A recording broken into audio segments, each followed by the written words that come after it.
10. L'acte de naissance, création d'une fiction appelée personne. À la naissance, un enfant vient au monde. Il est un être vivant, réel, biologique, unique. Il n'a signé aucun contrat, ne donne aucun consentement, n'a émis aucune volonté. Et pourtant, quelques jours après sa venue au monde, un acte est signé en son nom. Code civil article 55. Les déclarations de naissance sont faites dans les 5 jours de l'accouchement. L'officier de l'état civil dresse immédiatement l'acte de naissance. Cet acte ne concerne pas directement l'être vivant, mais crée une personne juridique. Avec un nom de famille, hérité, mais attribué par l'État. Un prénom, choisi par les parents mais validé par l'administration. Une identité administrative. Un numéro d'enregistrement, INS, NIR, NIRP, etc. Autrement dit, on fabrique un double légal, une fiction juridique qui n'est pas l'enfant réel, mais une entité abstraite inscrite dans les registres de la République. 11. La confusion permanente entre l'être humain et la fiction. Durant toute sa vie, cet être vivant sera confondu avec cette personne juridique. Il ne parlera qu'en son nom, signera tous ses documents sous ce nom, paiera ses impôts, subira des sanctions, recevra des convocations sous ce nom. Mais il n'a jamais consenti à devenir cette personne. Il n'a jamais signé le premier acte, acte de naissance. Jamais validé l'usage de cette identité. Jamais consenti aux règles qui en découlent. On le considère comme présumé consentant, alors qu'il était absent, inconscient, incapable d'agir, incapable de refuser. 12. L'enfant est déclaré absent, mais représenté à tort. L'enfant réel est absent au moment de la déclaration, et personne ne peut signer en son nom sans son autorisation. Mais c'est pourtant ce que fait l'officier d'état civil, avec la signature des parents. Cette signature n'est pas un acte de propriété, elle est une transmission involontaire de souveraineté.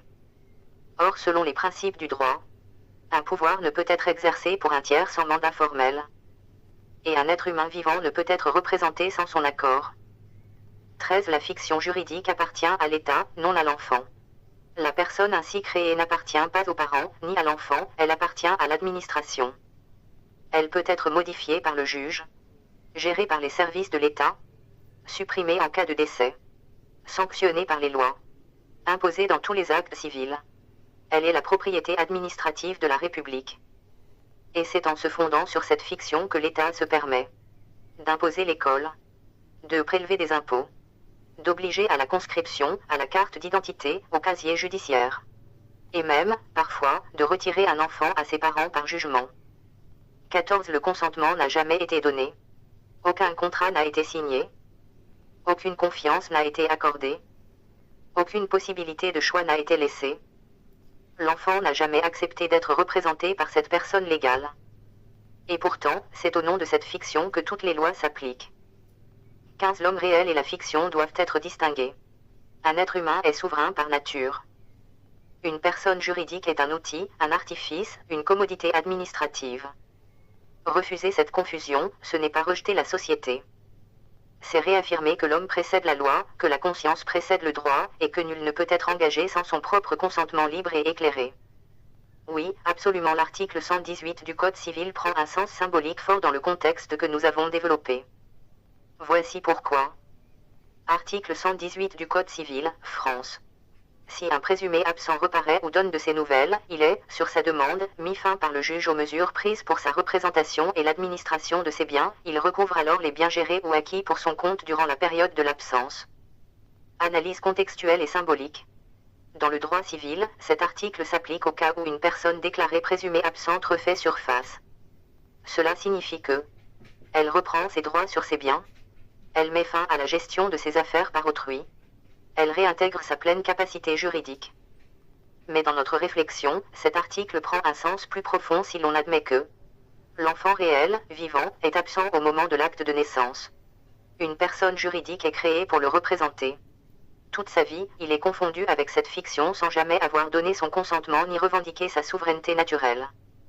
Ainsi, reparaître, dans le sens symbolique du terme, revient à dire je suis un être vivant, conscient, majeur, et je me réapproprie mon identité.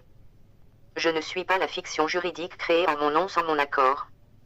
Et alors, l'article 118 pourrait être compris symboliquement comme le droit fondamental de chaque être humain à se déclarer vivant et souverain, reprendre possession de ses droits, de ses affaires, de sa propre représentation, mettre fin à la tutelle administrative ou juridique non consentie, Application dans un discours ou manifeste. L'article 118 du Code civil établit que toute personne injustement ou prématurément déclarée absente peut revenir et reprendre la gestion de ses affaires, supprimer la représentation imposée et retrouver ses droits. De même, tout homme ou femme né vivant, mais juridiquement enfermé dans une personne fictive sans consentement, peut en conscience révoquer cette fiction, réaffirmer sa souveraineté et redevenir l'acteur unique et responsable de sa propre existence.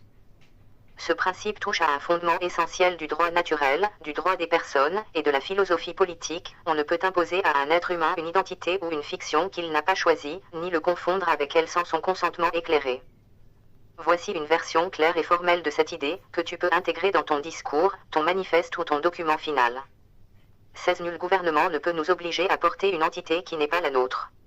Un gouvernement, quelle que soit sa forme, ne peut en droit, ni en morale, obliger un individu à se confondre avec une fiction juridique, lui imposer une identité administrative qu'il n'a pas choisie, le soumettre à des obligations, responsabilités ou sanctions au nom de cette entité sans consentement explicite.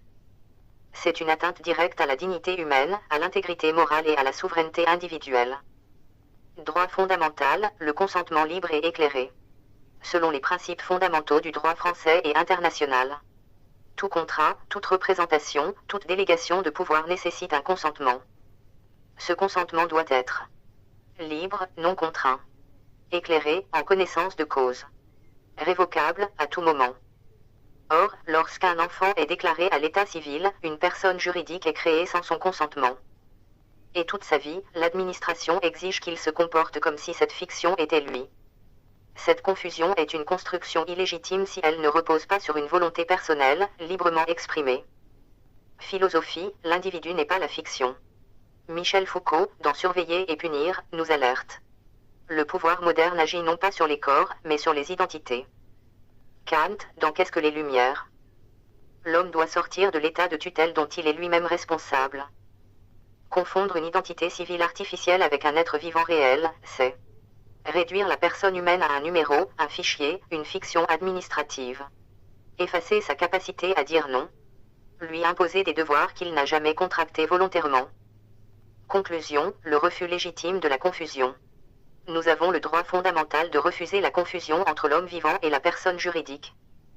Nous avons le droit de dire: je ne suis pas un numéro, un nom en majuscule, une case dans un registre. Je suis un être vivant, conscient, souverain. Je ne consens pas à être traité comme une fiction. Aucun État, aucune autorité, aucun agent n'a le pouvoir légitime de nous forcer à nous identifier à cette entité juridique, ni à agir en son nom, ni à subir en silence des obligations qui n'engagent pas notre volonté propre.